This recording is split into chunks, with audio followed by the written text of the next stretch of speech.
Hello বন্ধুরা, সবাই কেমন আছো? তো আশা করছি সকলেই ভালো আছো।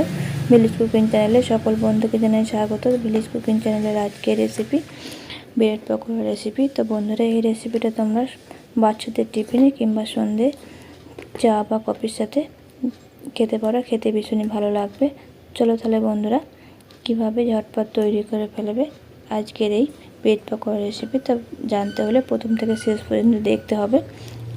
তো চলো বন্ধুরা, শুরু করা যাক আজকের এই রেসিপি। সকল বন্ধুকে জানাই আজকের এই রেসিপিটা প্রথম থেকে শেষ পর্যন্ত দেখার জন্য অনুরোধ রইল। চলো তাহলে বন্ধুরা, শুরু করছি আজকের এই রেসিপি।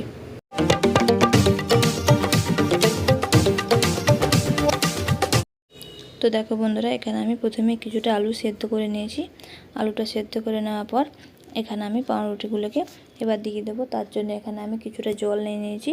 অল্প জল নিয়ে পাউরুটি পিসগুলোকে ভালো করে আমি ভিজিয়ে নিচ্ছি। ভিজিয়ে নিয়ে জলটাকে ভালো করে চেপে ঝরিয়ে নিয়ে আমি আলুর মধ্যে দিয়ে দিচ্ছি। এখানে আমি 3 থেকে 4টের মতো ব্রেড নিয়েছি। তো তোমরা যেরকম বানাবে সেরকম অনুযায়ী নেবে, আলুটাও সেই বুঝে নেবে। তো এখানে আমি এবার 4টে ব্রেডই আমি আলুর মধ্যে দিয়ে দিচ্ছি। তো দেখো বন্ধুরা, এখানে আমার সব আলু আর ব্রেডটা নেওয়া হয়ে গেছে। এবার আমি এর মধ্যে পরিমাণ মতো নুন আমি এর মধ্যে দিয়ে দিচ্ছি। আর আমি এখানে হাফ চামচ মতো লঙ্কা গুঁড়ো, খুবই সামান্য পরিমাণ হলুদ দিচ্ছি।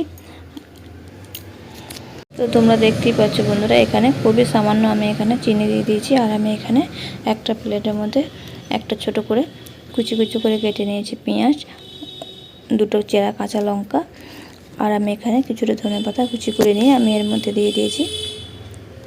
তো এবার আমি এর মধ্যে কিছুটা কর্নফ্লাওয়ার 2 থেকে 3 চামচ মতো দিয়ে দিয়েছি। তো দিয়ে এবার আমি সামান্য 2 থেকে 3 চামচের মতো সাদা তেল দিয়ে এটাকে আমি ভালো করে মেখে নিচ্ছি। তো ততক্ষণ আমি গ্যাসের মধ্যে কড়াই বসিয়ে দিয়েছি। তো কড়াইটা গরম হয়ে গেছে। এবার আমি কড়াইয়ের মধ্যে সাদা তেল আমি এখানে দিয়ে দিচ্ছি পরিমাণ মতো। তো তেলটা দিয়ে তেলটা গরম হয়ে গেলে আমি এর মধ্যে এবার এক এক করে দিয়ে দেবো। তো দেখো বন্ধুরা, এবার আমি এটাকে ভালো করে মেখে নিচ্ছি। যদি তোমাদের মনে হয় যে সামান্য পরিমাণ জল লাগবে, তো খুবই সামান্য পরিমাণ জল দিয়ে এটাকে ভালো করে মেখে নেবে। তো দেখো বন্ধুরা, এবার আমার একটা বাটির মধ্যে 2 থেকে 3 চামচ মতো কর্নফ্লাওয়ার নিয়ে নিয়েছি। এবার আমি ওই বাটিটার মধ্যে জল দিচ্ছি। জল দিয়ে এটাকে ভালো করে গুলে নেব। চামচ দিয়ে ভালো করে গুলে নিয়ে এটাকে আমি রেখে দিচ্ছি পাশে। এবার আমি একটা প্লেটের মধ্যে কিছুটা পেস্ট ক্রাম নিয়ে নিয়েছি। এটাকে আমি ঘরেই বানিয়ে নিয়েছি। তো তোমরাও ঘরে বানিয়ে নিতে পারো। তো রেসিপিটা আমি একদিন দিয়ে দেবো। তো দেখো বন্ধুরা, এবার আমি যে আলুটা মেখে রেখেছিলাম ওই আলুটাকে আমি এখানে অল্প অল্প করে নিয়ে তোমরা যেরকম পারবে সেই অনুযায়ী তোমরা শেপ বানিয়ে নেবে। তো আমি এখানে লম্বা লম্বা করে শেপ বানিয়ে নিচ্ছি।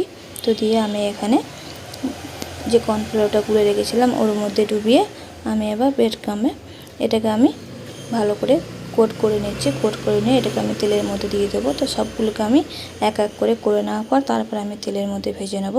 তো দেখো বন্ধুরা, আমি এখানে এক এক করে বানিয়ে নিচ্ছি। বানিয়ে নিয়ে আমি তোমাকে দেখাচ্ছি। আমি এখানে এক এক করে সবগুলোকে বানিয়ে নিয়েছি। তো বানিয়ে নিয়ে এটাকে আমি এবার সাইডে রেখে দিচ্ছি। তো এদিকে আমার ততক্ষণ কড়াইয়ে তেলটা গরম হয়ে গেছে। এবার আমি এক এক করে এর মধ্যে দিয়ে দিচ্ছি। তো তোমরা ব্রেড ক্রামগুলো ঘরেই বানিয়ে নিতে পারো, আবার না হলে দোকানে কিনতে পাওয়া যাবে, দোকান থেকে কিনে আনবে। তো দেখো বন্ধুরা, এক এক করে এখানে আমি সবগুলোকে দিয়ে দিয়েছি। তো দিয়ে এখানে আমি এক পিঠ ভালো করে ভেজে নিচ্ছি। এক পিঠ ভালো করে ভেজে নেওয়ার পর উল্টে দেবো। তো দেখো বন্ধুরা, এখানে আমার এক পিঠ ভালো করে লাল করে ভেজে নেওয়া হয়ে গেছে। তারপর আমি এখানে উল্টে দিচ্ছি, 2 পিঠই লাল করে ভেজে নিচ্ছি। তো 2 পিঠই লাল করে ভেজে নিয়ে এটাকে আমি তুলে নেব। তো দেখতেই পেলে বন্ধুরা, কত ঝটপট কত সুন্দর তৈরি হয়ে গেল আজকের এই ব্রেড পকোড়া রেসিপি। তো বন্ধুরা, এইভাবে করে তোমরাও বাড়িতে বানিয়ে খেয়ে আমাকে কমেন্টে জানাবে তোমাদের কীরকম লেগেছে। যদি ভালো লেগে থাকে তো অবশ্যই এটা লাইক করে দেবে, শেয়ার করতে ভুলবে না। যারা নতুন তারা আমার চ্যানেলটা অবশ্যই সাবস্ক্রাইব করে পাশে রাখো। তো বন্ধুরা, আগে থেকে যারা সাবস্ক্রাইব করে রেখেছো তাদেরকে অসংখ্য ধন্যবাদ। তো বন্ধুরা, আজকের মতো ভিডিওটা এই পর্যন্তই। তো আবারও দেখা হবে অন্য কোনো দিন অন্য কোনো ভিডিওতে। ততক্ষণ সবাই ভালো থাকো, সুস্থ থাকো। আজকে ভিডিওটা তোমাদের কেমন লেগেছে সেটা আমাকে কমেন্টে জানিও। তো আজকের মতো টাটা, আবার দেখা হবে অন্য কোনো ভিডিওতে। ততক্ষণ সবাই